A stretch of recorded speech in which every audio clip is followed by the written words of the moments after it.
এবার অসতোষ প্রামাণিক এবং দেবলীনার জম হয়ে ধরা দিল কুসুম। হ্যাঁ বন্ধুরা, ভিডিও তো লাইক দিয়ে দেখতে থাকুন। যে মুহূর্তে কিনা অসতোষ প্রামাণিক নিজের গুন্ডাদেরকে ইশারা দিয়ে বলতে থাকে যে মালটাকে এক্ষুনি সরিয়ে ফেল, এই মালটা যাতে কোনো মতে বেঁচে এখান থেকে না ফিরতে পারে সেই ব্যবস্থা কর। ঠিক সেই সময় কুসুম যখন কিনা ত্রিশূল হাতে নিয়ে যখন অসুর বধ করতে লেগে পড়ে এবং অসতোষ প্রামাণিককে মেঝেতে ফেলে দিয়ে ওর বুকে দাঁড়িয়ে যায় এবং যখন কিনা ওর পেছন দিক থেকে হামলা করার জন্য দেবলীনা এগিয়ে যায়, ঠিক সেই সময় দেবলীনাকেও যখন কিনা আয়ুষ ধাক্কা দিয়ে ফেলে দেয় এবং আয়ুষ যখন কিনা বলতে থাকে যে কুসুম দুজনকে একসঙ্গে বধ করো যাতে করে কিনা আর ভবিষ্যতে কোনো দিনও এদের মতন অসুররা কোনো পরিবারে ঢুকে কারো ক্ষতি করতে না পারে। ঠিক সেই সময় ইন্দ্রাণী গাঙ্গুলি যখন বলতে থাকে যে না আয়ুষ না, আমি তোমাকে বারণ করছি, আমি তোমাদেরকে মাথা দিব্যি দিচ্ছি, তোমরা আইন নিজের হাতে কোনো মতে তুলে নেবে না।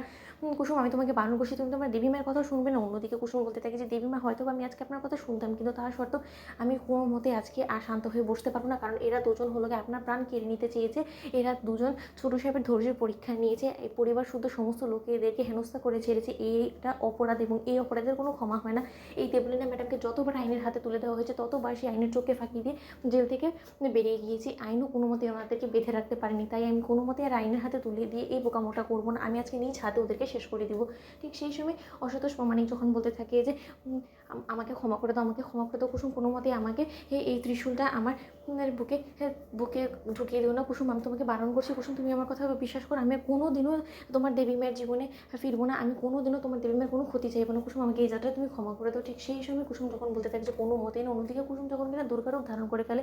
ঠিক সেই সময় ইন্দ্রাণী গাঙ্গুলি কুসুমকে মাথা দিব্যি দিয়ে অবশেষে যখন কিনা থামিয়ে দেয় এবং কুসুমের হাত থেকে সেই ত্রিশূলটা কেড়ে নেয়।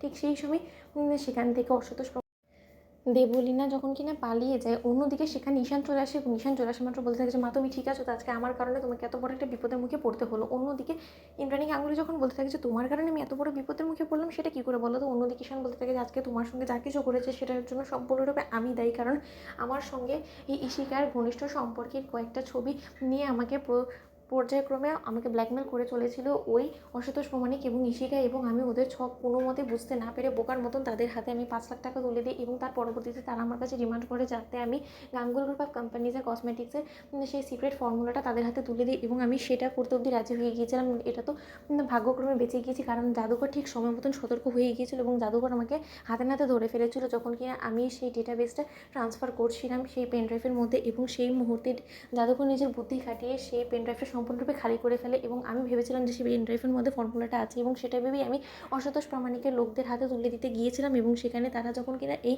পেনড্রাইভটা ওদের ল্যাপটপে ঢুকে আয়, ঠিক সেখানেই ওরা দেখতে পায় যেটা পেনড্রাইভটা সম্পূর্ণরূপে ফাঁকা এবং ভাগ্যক্রমে এই যাত্রায় আমাদের কোম্পানি বিপদের হাত থেকে বেঁচে যায়। ঠিক সেই সময় ইন্দ্রাণী গাঙ্গুলি কুসুমের কাছে কৃতজ্ঞতা প্রকাশ করে। তো বন্ধুরা লাইক শেয়ার করে সাবস্ক্রাইব করতে ভুলো না।